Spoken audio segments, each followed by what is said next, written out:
My name is Teffany Thiedeman.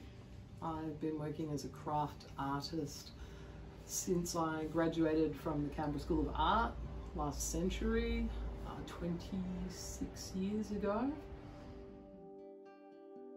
To describe my work in 3 words was it's quite challenging, but the first word that just popped up immediately was playful. That was really easy for me because when I come here to this space, I like to play. So, and by playing, I go and create work. And the next word I thought of was narrative, because in here, my work is trying to tell a story. And the last word, that was really hard, so we have 1 word left. I think I chose experiential because my life and my life story is in my work. So the experience of living in this world activates my clay work.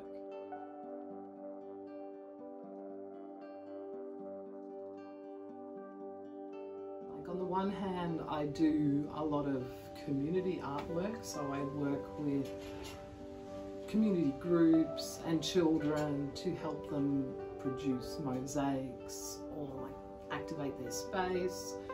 I have a range of domestic wear that I make with my daughter. We were talking about Red Ochre Studio, and that's my second home, Tassie, so COVID has obviously munted that. This is a long-term project. I've been at it for 26 years. I'll be at it until I die.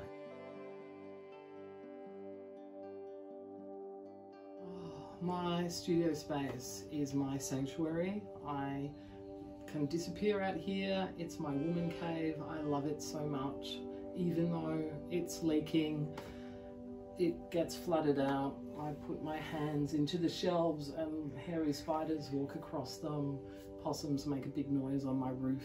But it is my special space for making artwork in. So when I come out here, I'm not thinking about taxation, I'm not thinking about anything else except for, right, what are my projects right now? To be an artist, you have to be pretty hardcore. I mean, I think you need a core of grit. To come out here and do clay work in winter it's hard, you know, it's kind of brutal. So I still have a sense of pride that, you know, I can come out here and pick up my 10-kilo bag of clay and work in minus conditions, but yeah, this space is very special to me.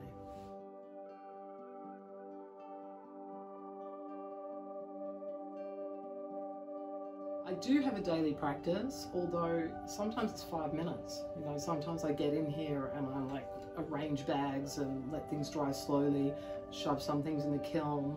Sometimes I get whole days, which are incredibly luxurious and amazing.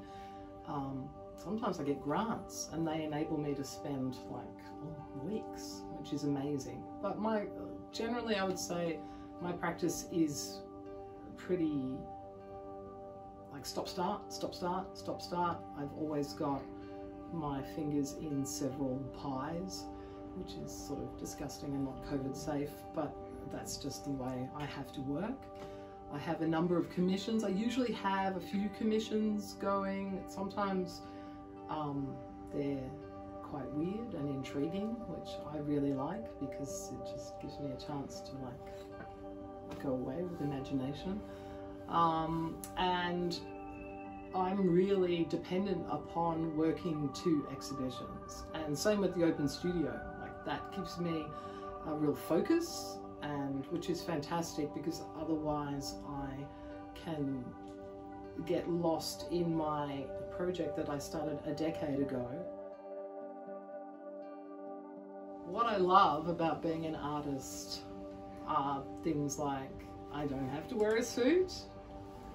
I control the work that I make. I choose the work that I make. That's not 100% true because obviously if you have committed to a show at an exhibition and you have a theme, well, you have to stick to that, and that could be 2 years in the making. So, but what I love is that independence. And what I love is the play. So I get to really work with concepts and ideas and play with them, work with them until they don't work, and I put them aside, maybe for a decade, and then I can come back to them. So I love the immediacy and the imagination of being an artist.